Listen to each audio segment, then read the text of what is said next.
Hi friends, మీషోలో అయితే ఈ డ్రెస్ చాలా ట్రెండింగ్లో ఉంది. ఇప్పుడైతే అవుట్ ఆఫ్ స్టాక్లో ఉంది. నేనైతే ఈ డ్రెస్ తీసుకొని దీని రివ్యూ ఇద్దాం అనుకుంటున్నాను.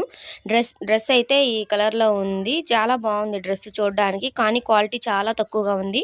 హ్యాండ్స్కి కూడా ఇలా వర్క్ వచ్చింది. నెక్ అయితే పై వరకే ఉంటుంది, రౌండ్ నెక్. చాలా బాగుంది డ్రెస్ చూడడానికి, కానీ క్వాలిటీ చాలా తక్కువగా ఉంది. చాలా పల్సగా ఉంది మెటీరియల్ అనేది. చాలా తక్కువ క్వాలిటీలో ఇచ్చారు. 540 రూపాయలకి ఈ డ్రెస్ అయితే అంత వర్తి అయితే కాదు. ప్యాంట్ కూడా ఒకే కలర్లో ఇచ్చారు. దీనికి ఎలాస్టిక్ బాగానే ఉంది, కానీ కిస్తా పార్ట్ దగ్గర పట్టేస్తుంది. అందరి ప్రాబ్లమ్స్ అదే కాబట్టి మెయిన్ అదే చూసుకున్నాను నేను. ఇది నేను నా సైజు పెట్టుకున్నా కూడా టైట్గానే వచ్చింది డ్రెస్. ఎవరైనా తీసుకునే వాళ్ళు మన సైజు కంటే కొంచెం ఎక్స్ట్రా సైజ్ అనేది తీసుకొని సైజ్ చేయించుకోండి. చున్నీ ఇలా ఫ్లోరల్ ఇచ్చారు. చున్నీ వన్ సైడే బాగుంది, రెండో సైడ్ అయితే చాలా పలసగా ఇచ్చాడు. ఒకసారి వాషింగ్ అయినా ఉంటుందో లేదో తెలియదు అన్నట్లు ఉంది చున్నీ అయితే. కానీ కలర్ కాంబినేషన్ అయితే చాలా బాగుంది. మీలో ఎవరికైనా ఇస్తే తీసుకోండి. కామెంట్లో కూడా